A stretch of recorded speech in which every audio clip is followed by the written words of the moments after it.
को मारेंगे, तकरीबन 1/3 लोगों को ये धरती से वो लोग मिटाएंगे। बोलो हालेलुया। अब आप देखेंगे ये 1/3 लोगों को अगर दुनिया की पॉपुलेशन को गिनती करें तो आज के तारीख में 7 बिलियन पॉपुलेशन पूरी वर्ल्ड का है।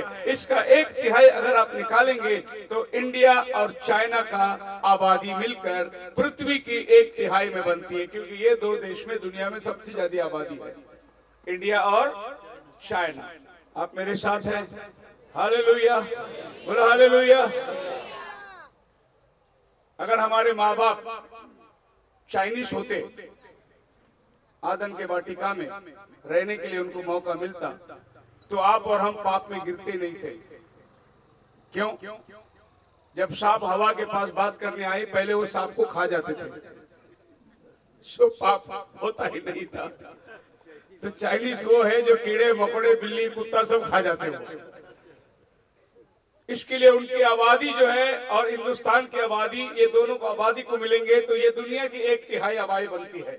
इसका मतलब ये 1/3 आबादी मिटने वाला है जब ये 4 फरिश्ते उठ के खड़े हो जाएंगे। फरात नदी का सूखने के टाइम पे ये वाली घटना बहुत भयंकर होगा। अब 17 वचन में जाइए, बाइबल कहता है मैंने उन घोड़ों को देखा, उनके छाती में और उनके कपड़े और उनके सर पर जो मुकुट था, और जैसे वो गरज रहे थे, उनका सारा रंग दिया हुआ है। इंग्लिश में रंग है, पढ़िए आपकी भाषा में आपका रंग समझ में आए। 17 इस दर्शन विच घोड़ियां ते उन्हां दे सवारां दे रूप मैनू इउं दिसन भई उन्हां दे सीने बन अगन अते नीलम ਅਤੇ ਗੰਧਕ ਦੇ ਹਨ ਅਤੇ ਘੋੜਿਆਂ ਦੇ ਸਿਰ ਬੱਬਰ ਸ਼ੇਰਾਂ ਦੇ ਸਿਰ ਨਿਆਈ ਹਨ ਅਤੇ ਉਹਨਾਂ ਦੇ ਮੂੰਹਾਂ ਵਿੱਚੋਂ ਅੱਗ ਅਤੇ ਧੂਆਂ ਅਤੇ ਗੰਧਕ निकलती है। ये कपड़ा मिलिट्री का दुनिया में केवल चीन पहनता है। उनका कपड़े का रंग, उनके माथे पे सिंह का जो मुकुट, उनका लाल पट्टा, ये सारे कलर को अगर मिलाएंगे तो ये सिर्फ चीन की मिलिट्री बनती है। अब सवाल ये है, इनकी गिनती कितना लिखा है? 20 करोड़। 20 करोड़ लोग आएंगे। अभी आपको मालूम है 20 करोड़ मिलिट्री किसके पास है? यही चीन का चेयरमैन माहो कहता है, 1960 में ऐलान किया कि 200 करोड़ 20 करोड़ सेना तो मैं अकेला ले आऊंगा, मैं अकेला ले आऊंगा। चीन का माओ कमांडर ने हुक्म दिया कि 20 करोड़ सेना मैं अकेला तैयार करूंगा। आप बताइए कि ये आंकड़ा इसको कहां से मिलती है? बाइबल से मिलती है। आप मेरे साथ है? अब मैंने वो कलर क्यों बताया? चीन का मिलिट्री कौन सा कपड़ा पहनता है? वही कपड़ा पहनता है जो कपड़ा बाइबल में लिखा हुआ है, उसका रंग रूप सब दिया हुआ है। और फिर यही 20 करोड़ की सैन्य बन सकता है। फिर आपको पता चलेगा अभी डोकला में जो हाईवे बना रहा है वो क्यों बना रहा है, वो कहाँ जाना चाहता है, उसका मकसद क्या है। उसको इजराइल का पूरा तेल, इजराइल की पूरी चर्बी उसको चाहिए। इसके लिए वो आसपास के देशों को भड़काता है। वो सारे आप देख सकते हैं, अब रशिया जा रहा है, रशिया को कौन सपोर्ट कर रहा है? जितना देश इजराइल के इर्द गिर्द है वो सब रशिया को सपोर्ट कर रहे हैं। ईरान बोल रहा हम तेरे साथ है, इराक बोल रहा हम तेरे साथ है, कुवैत बोल रहा हम तेरे साथ है। क्यों ये लोग सब रशिया को सपोर्ट कर रहे? ये रशिया को बोल रहे तू आ, तू इधर आ, तू हमला कर इसके ऊपर, ताकि हमको इजराइल को मिटाना है। इजराइल ने ईरान के द्वारा एक मैप डिक्लेयर किया जिसमें मैप के अंदर इजराइल का नाम ही नहीं है। आप पढ़िए भजन संहिता उसका 83 अध्याय। दाऊद ने क्या सुना? हे प्रभु, ये लोग क्या बात कर रहे तंबू में बैठकर? पढ़िए भजन संहिता 83 अध्याय 1 से लेकर। राज करता है जी, ओन प्रताप पहने होया है जी, यहोवा पहने होया है। हाँ, ओन बाल नाल कमर कसी हुई है जी, ताई जगत कायम है भाई ओ ना हिले। हाँ, तेरी राजगद्दी आद तो कायम है, हाँ, अनादि काल तो तू ही है। हड़ा ने मचाया हे यहोवा, हड़ा ने मचाया, शोर मचाया है। हड़ अपनी गर्ज मचाउंदे हन, बालिया पानियां दे शोर नालों शानदार समुंदर दियां। 83 पढ़ रहे हैं आप? यस, बढ़िया बढ़िया। भाषा तो नहीं समझ में आ रहा है, लेकिन ये समझ में आ रहा है हम गलत पढ़ रहे हैं। 83 शुरू से हाँ, हे परमेश्वर चुप ना हो, ए परमेश्वर चुप ना हो, चुप कीता ना रहो, मत रहा अते चैन हाँ, ना ले। हाँ, हे परमेश्वर वेख तेरे व्यारी हुल्लड़ करदे हन, हाँ, अते तेरे दुश्मन सिर हिलाउंदे हन जी, ਉਹ ਤੇਰੇ ਲੋਕਾਂ ਦੇ ਵਿਰੁੱਧ ਛਲ ਨਾਲ ਜੀ। ਮਤਾ ਪਕਾਉਂਦੇ ਹਨ जी, ਅਤੇ ਤੇਰੇ ਰਾਖਵੇਂ ਲੋਕਾਂ ਦੇ ਵਿਰੁੱਧ ਹਾਂ। ਗੋਸ਼ਤਾਂ ਗਣਦੇ ਹਨ। ਜੀ। ਉਹਨਾਂ ਨੇ ਆਖਿਆ ਆਓ ਉਹਨਾਂ ਨੂੰ ਕੌਮ ਹੋਣ ਤੋਂ ਮਿਟਾ ਦਈਏ जी। ਤਾਂ ਜੋ ਇਸਰਾਇਲ ਦਾ ਨਾਮ एक मीटिंग चल रही है, दाऊद राजा उसको सुन रहा है। वो मीटिंग में क्या बोल रहे हैं? हम इजराइल को मिटा देंगे। अब कौन कौन बैठ के मीटिंग कर रहा है? पढ़िए आगे। ਉਹਨਾਂ ਨੇ ਇੱਕ ਮਨ ਹੋ ਕੇ ਗੋਸ਼ਤ ਗੰਢੀ, ਉਹਨਾਂ ਨੇ ਤੇਰੇ ਵਿਰੁੱਧ ਨੇਮ ਬੰਨਿਆ। जी, ਅਦੋਮ अदोम ਦੇ ਤੰਬੂ ਵਾਲੇ जी, ਅਤੇ ਇਸਰਾਇਲੀ जी, ਅਤੇ ਮੁਆਬ मोआबी ਅਤੇ हंगरी हाँ, गबाल जी, अमोन अमोन, ਅਤੇ अमालेक बस ठीक है। जितना नाम इसमें पढ़ोगे ना फिलिस्तीन। उतना ही लोग कॉन्फेडरेशन मीटिंग लेके इजराइल के विरुद्ध में पाती बांध रहे हैं। एग्जैक्टली उतना ही लोग जितना नाम ये पढ़ा है। ये दाऊद राजा ने आज से 3000 साल पहले ये भविष्यवाणी करी कि हे प्रभु तेरे लोगों को इजराइल को मिटाने के लिए तंबू में बैठकर बात कर रहे हैं। कौन कौन बात कर रहा है सबका नाम लिखा है उसने। और आप कॉन्फेडरेशन गूगल में डाल के देखो, इन्हीं देशों का नाम आएगा। वो लोग बैठकर इजराइल के विरुद्ध पाती बांध रहे हैं। बोलो हालेलुया। आप मेरे साथ हैं? दुनिया में सबसे प्यारा पुस्तक बाइबल। दुनिया में और भी किताबें हैं जो बीती हुई बात लिखी है। बाइबल वो किताबें जो होने वाली बात लिखी है। 3000 साल पहले दाऊद ने बोला, हे प्रभु इजराइल के विरुद्ध में जो पाती बांधे हैं तू जरा सुन और इनके तंबू को तो उड़ा दे, क्योंकि ये तंबू के अंदर बैठ के बात कर रहे हैं। तो ये लोग इजराइल के विरुद्ध में पाती बांध कर आ रहे हैं। अब हम आएंगे प्रकाशित वाक्य के 16 अध्याय में, जहां 6वां कटोरा को देखेंगे। अब हमने देखा 6वां तुरी, वो भी फरात नदी पर है। अब 6वां कटोरा 16 अध्याय का 12 वचन, जब 6वें दूत ने छेवें ने अपना कटोरा उस ਵੱਡੇ ਦਰਿਆ ਫਰਾਤ ਉੱਤੇ ਉਲੱਦ ਦਿੱਤਾ ਅਤੇ ਉਹਦਾ ਪਾਣੀ ਸੁੱਕ ਗਿਆ। फरात नदी का पानी सूख गया जब 6वां कटोरा उंडेला गया। आप मेरे साथ हैं? सुनिए, मैं आपको क्या बता रहा हूं। आपको सुनने में अच्छा भी नहीं लगता होगा कि ये पास्टर कोई आशीर्वाद का बात कर नहीं रहा है। हम तो यहाँ बीमार लोग प्रार्थना करने के लिए आए हैं। आप आपके मन में सोच के बैठिए, विश्वास करिए, वचन सुनते सुनते आपको चंगाई मिल जाएगा। अब जाने के पहले देखेंगे कि आपको चंगाई मिल चुका है। हालेलुया। तेल और पानी और हाथ रखना ये इंसान करता है, हाथ तो हम रखते हैं, चंगाई तो खुदा देता है। तो आप विश्वास करिए, प्रभु वचन सुनते सुनते आपको चंगाई देगा। बोलो हालेलुया। मैं आपके प्राण बचाने का रास्ता बता रहा हूँ। सर दर्द आज ठीक हो जाएगी, कल फिर आ जाएगी। पेट की तकलीफ आज ठीक हो जाएगी, कल भाई फिर आ जाएगी। एक बार आपका आत्मा चंगाई पाए, हालेलुया, फिर शैतान आपके निकट भी नहीं आ सकता। आप अनंत काल तक ठीक रहेंगे। आप मेरे साथ हैं? अगर मैं मान लो एक ठुंडे को आकी दे दूं, कल वो सिगरेट पीता हुआ दिखाई देगा। मान लो आज मैं एक अंधा को आकी दो, कल वो सिनेमा थिएटर में मिलेगा। लेकिन जब अगर मैं एक प्राण को प्रभु यीशु मसीह के पास पहुंचा दूं, वो स्वर्ग के राज्य में मिलेगा। हालेलुया। इसीलिए वचन की बहुचार बहुत जरूरी है कि आप वचन को अच्छी तरीके से जाने। अब बाइबल कहती है जब 6वां कटोरा उंडेला गया, फरात नदी सूख गया। आज फरात नदी के हालात देखिए, सूख गया नदी। अब फरात नदी सीरिया और इराक के आगे नहीं जाती।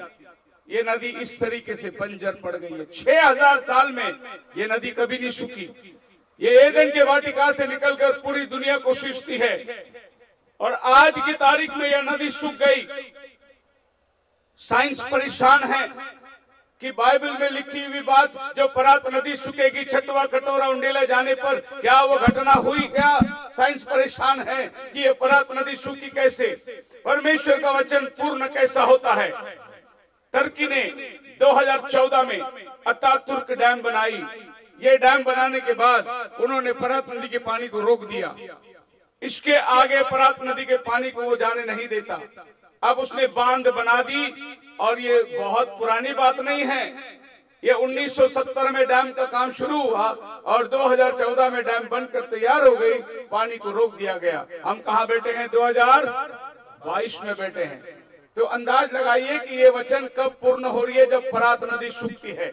अब ये परात नदी सूखने पर क्या होता है, हम देखते हैं। जब छठवीं तुरी बजाई गई तो कटोरा उंडेला गया परात नदी पर, और ये नदी सूख गई। अब इस नदी के ऊपर एक भयंकर बात आपको दिखाई देती है। अब सीरिया और इराक और उसके नीचे कुवैत, जो इस नदी से लाभ उठाते थे, ये नदी को बंद कर दिया गया। इस नदी को कभी भी किसी ने बंद नहीं किया, लेकिन इस समय के अंदर ये नदी बंद हो गई। और अब जहां पर वो नदी पे व्यापार होता था, वो नदी अभी सारे व्यापार को बंद कर दिया गया। अब ये नदी पर्टिकुलरली वो सेना को आने के लिए रास्ता बन चुका है। अब ये रास्ता जहां से पानी बहती थी, एक बहुत बड़ा हाईवे के समान खुला हुआ है। अब अर्मगेदोन का रास्ता तैयार है, जहां से ये नदी पे सैनिक आएगी और हमला करेगी। और ये हमला की सारी तैयारी हो चुकी है। अब नदी भी सूख चुकी है, रास्ता भी बन चुका है। अब छठवा कटोरा पूर्ण हो चुका है। आप मेरे साथ हैं? हालेलुया। अब ये छठवा कटोरा जब उंडेला गया, नदी की पानी सूख गई। याद रखना, आबादी कम होगी। अब 1/3 मानव जाति को नष्ट करने के लिए क्या करने वाले हैं लोग? ध्यान करें। अभी वो बम और मिसाइल और वो बंदूकें और टैंकर नहीं चलाएंगे, अभी चलाएंगे कोरोना। इसको बोलते हैं जर्म वॉरफेयर, कीटाणु का युद्ध। एक समय था, लोग बर्छी, तलवार और भाला लेके राजा लोग युद्ध करते थे।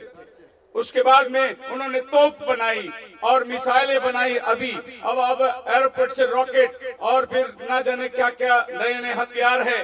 लेकिन अभी जो हथियार वो इस्तेमाल करने वाले हैं, जिससे दुनिया की तबाही होगी, वो है कीटाणु। हालेलुया। और सब जानता है, इसका नाम है कोविड। कोविड का पहला शब्द सी, जिसका निकलता है अर्थ चाइना इन्वेंटेड। कहां से इन्वेंट हुआ? फिर आ गया पूर्व का राजा, फिर आ गया वही कपड़ा, फिर आ गया वही सैनिक की गिनती। किस तरीके से वो आबादी को कम करेंगे। विश्व युद्ध में, पहले विश्व युद्ध में इतनी जाने नहीं गई, दूसरे विश्व युद्ध में इतनी जाने नहीं गई जितनी जाने कोरोना काल के अंदर चली गई।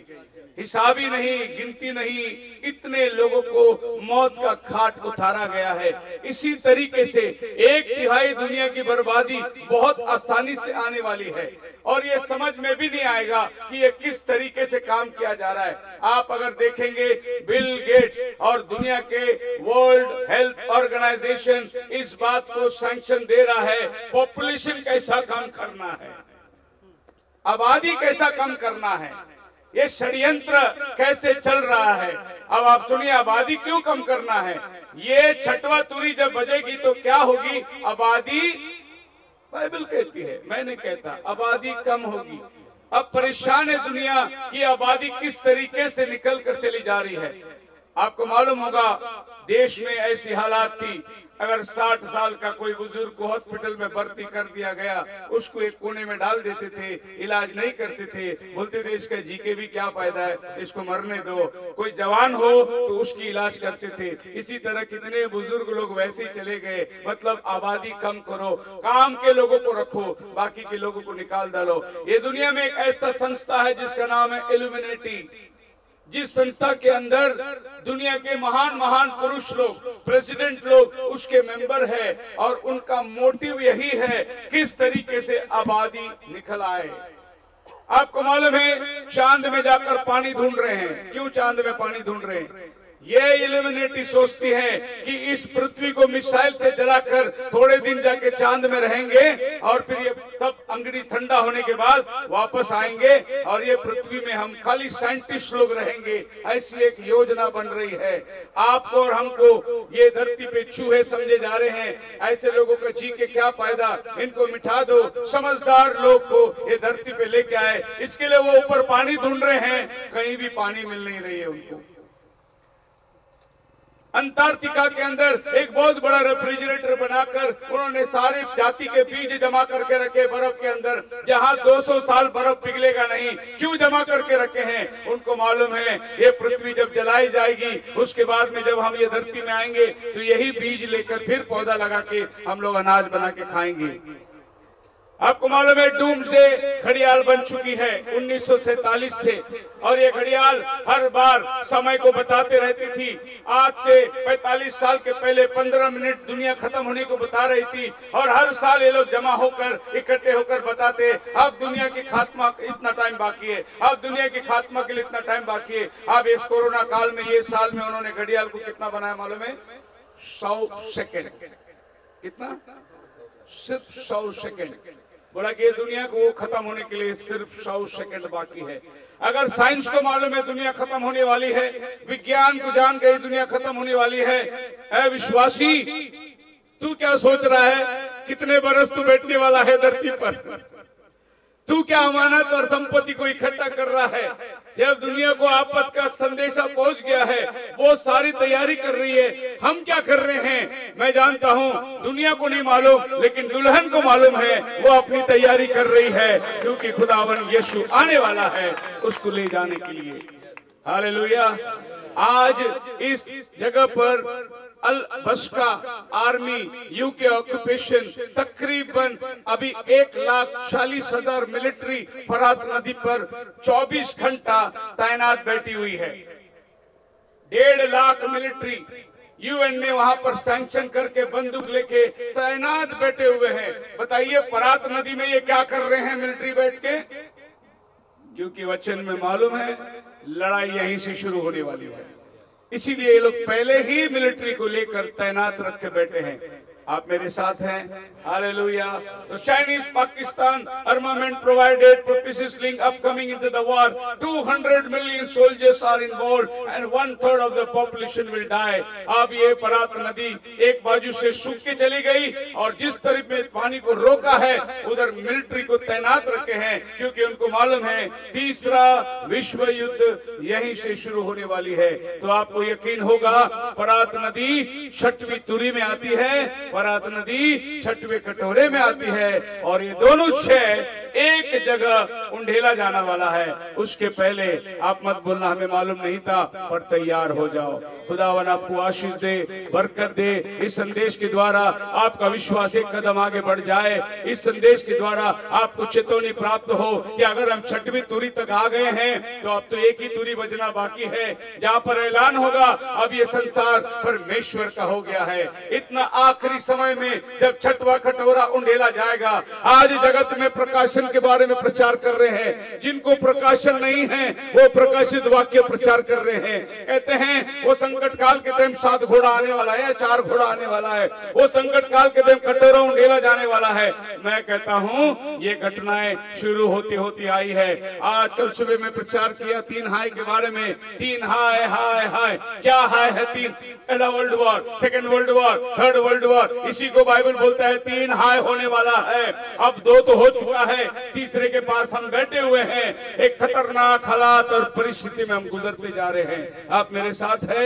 ये कोरोना काल ने सबको सिखा दिया होगा कि अनाज कितना महंगा पड़ जाता है, बंदी कितनी तकलीफ में डाल दी है, और लोग भूखे भूखे कैसे मर जाते थे। अब ये 20वीं सदी में ऐसी एक घटना होगी करके आप संभव समझते हैं? बाइबल में लिखा है ये होने वाली है। लोग अंदर महंगाई से मरेंगे, बाहर तलवार से मरेंगे। एक आखिरी समय के अंदर हम आ चुके हैं और वचन की पूर्ति है। आइए हम प्रार्थना के अंदर जाएंगे। अपने सरों को झुकाए, अपने स्थानों पर अपनी आंखों को बंद करें, और खुदावन ने 6वें तुरी और 6वें कटोरे के द्वारा आज हमसे बातें किया है, उसका नाम मुबारक हो। सब लोग प्रार्थना के अंदर जाएंगे। पत्थर बोल उठेंगे, पत्थर बोल उठेंगे, पत्थर बोल उठेंगे, पत्थर बोल उठेंगे। अगर तुम खामोश रहोगे तो पत्थर बोल उठेंगे। अगर तुम खामोश रहोगे तो पत्थर बोल उठेंगे, पत्थर बोल उठेंगे, पत्थर बोल उठेंगे, पत्थर बोल उठेंगे, पत्थर बोल उठेंगे। अगर तुम खामोश रहोगे तो पत्थर बोल उठेंगे, अगर तुम खामोश रहोगे तो पत्थर बोल उठेंगे। नाम से उसका हर घुटना झुकेगा, रूठा जो उसकी शरण आएगा। नाम से उसका घुटना झुकेगा, रूठा जो उसकी शरण आएगा। यीशु ही है सच्चा उद्धार पाने वालों को, यीशु ही है सच्चा उद्धार पाने वालों को। पत्थर बोल उठेंगे, पत्थर बोल उठेंगे, पत्थर बोल उठेंगे, पत्थर बोल उठेंगे। अगर तुम खामोश रहोगे तो पत्थर बोल उठेंगे, अगर तुम खामोश रहोगे तो पत्थर बोल उठेंगे।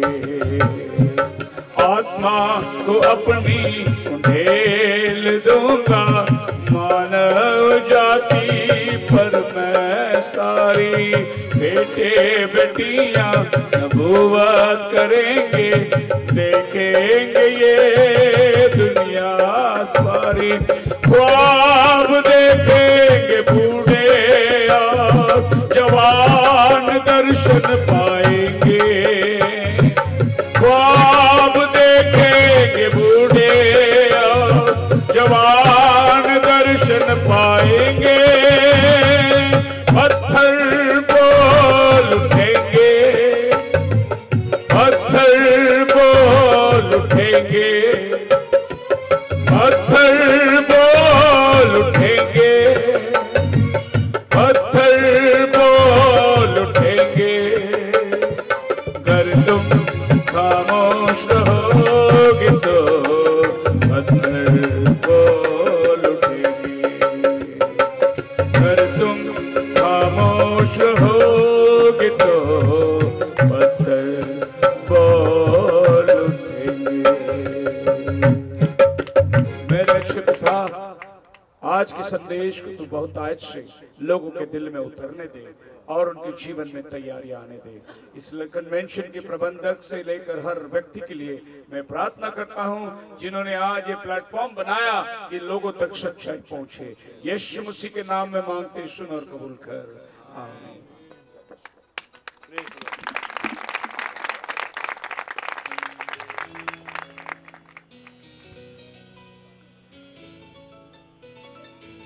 आओ सब अखां बंद करांगे। इस सुंदर संदेश के लिए प्रार्थना विच जावांगे। ये प्रार्थना साडे दरमियान बीरबल तो और एक ब्रदर जॉर्ज और ब्रदर राजू आए ने। असीं उन्हां दे नाल छोटी छोटी प्रार्थना विच जावांगे। बीरबल और गुमटाला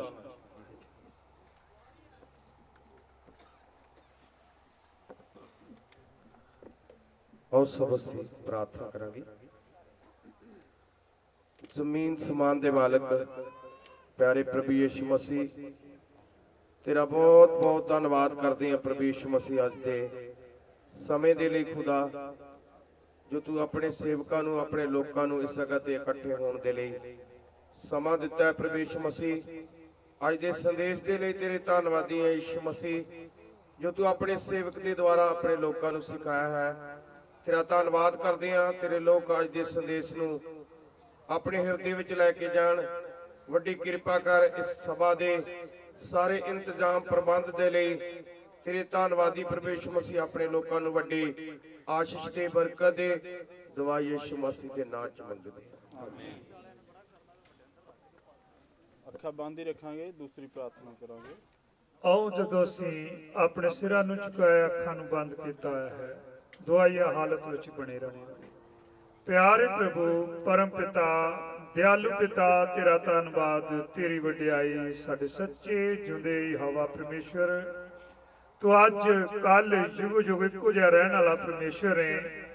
ਯੁੱਗ ਬਦਲਦੇ ਨੇ, ਮੌਸਮ ਬਦਲ ਜਾਂਦੇ ਨੇ, ਖੇਤਰ ਬਦਲ ਜਾਂਦੇ ਨੇ, ਦੁਨੀਆ ਬਦਲਦੀ ਹੈ, ਲੇਕਿਨ ਤੂੰ ਸਦਾ ਇੱਕੋ ਜਿਹਾ ਰਹਿਣਾ ਹੈ ਪ੍ਰਭੂ ਜੀ। ਤੇਰਾ ਧੰਨਵਾਦ ਕਰਦੇ ਹਾਂ ਪ੍ਰਭੂ ਜੀ ਕਿ ਤੂੰ ਖੁਦਾਵੰਦ ਪਿਤਾ ਪਰਮੇਸ਼ਰ ਅੱਜ ਦੇ ਸਮੇਂ ਦੇ ਵਿੱਚ ਸਾਨੂੰ ਖੁਦਾਵੰਦ ਲੈ ਕੇ ਆਂਦਾ ਪ੍ਰਭੂ ਜੀ, ਔਰ ਆਪਣੇ ਵਚਨ ਦੀਆਂ ਡੂੰਘੀਆਂ ਤੇ ਗਹਿਰੀਆਂ ਗੱਲਾਂ ਸਾਨੂੰ ਦੱਸੀਆਂ।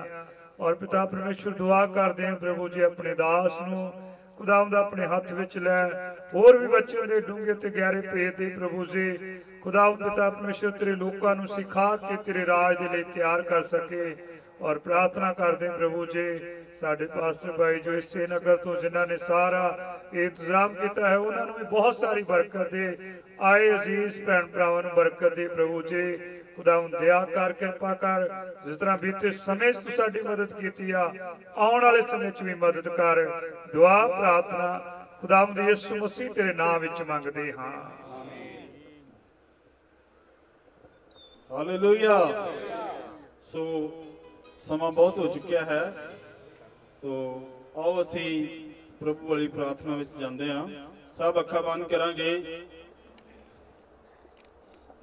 ਔਰ ਸਭ ਅਸੀਂ ਆਪਣੇ ਹੱਥ ਜੋੜ ਕੇ ਪ੍ਰਭੂ ਵਾਲੀ ਪ੍ਰਾਰਥਨਾ ਕਰਾਂਗੇ। ਆਏ ਸਾਡੇ ਬਾਪ ਜੋ ਤੂੰ ਅਸਮਾਨ ਤੇ ਹੈ, ਤੇਰਾ ਨਾਮ ਪਾਕ ਮੰਨਿਆ ਜਾਵੇ, ਤੇਰਾ ਰਾਜ ਆਵੇ, ਤੇਰੀ ਮਰਜ਼ੀ ਜਿਸ ਤਰ੍ਹਾਂ ਅਸਮਾਨ ਤੇ ਪੂਰੀ ਹੁੰਦੀ ਹੈ ਜ਼ਮੀਨ ਤੇ ਵੀ ਹੋਵੇ। ਸਾਡੇ ਰੋਜ਼ ਦੀ ਰੋਟੀ ਅੱਜ ਸਾਨੂੰ ਦੇ, ਸਾਡੇ ਕਸੂਰ ਸਾਨੂੰ ਮਾਫ ਕਰ ਜਿਵੇਂ ਅਸੀਂ ਆਪਣੇ ਕਸੂਰਵਾਰਾਂ ਨੂੰ ਮਾਫ ਕਰਦੇ ਹਾਂ। ਸਾਨੂੰ ਅਜਮੈਸ਼ 'ਚ ਨਾ ਪਾ, ਸਗੋਂ ਬੁਰਾਈ ਤੋਂ ਬਚਾ, ਕਿਉਂ ਜੋ ਬਾਦਸ਼ਾਹ, ਕੁਦਰਤ ਔਰ ਜਲਾਲ ਹਮੇਸ਼ਾ ਤੇਰਾ ਹੀ ਹੈ, ਆਮੀਨ। ਸੋ ਅੱਖਾਂ ਬੰਦ ਰੱਖਾਂਗੇ, ਬਰਕਤ ਦਾ ਕਲਮਾ ਪੜਾਂਗੇ। ਸੋ ਸਾਡੇ ਦਰਮਿਆਨ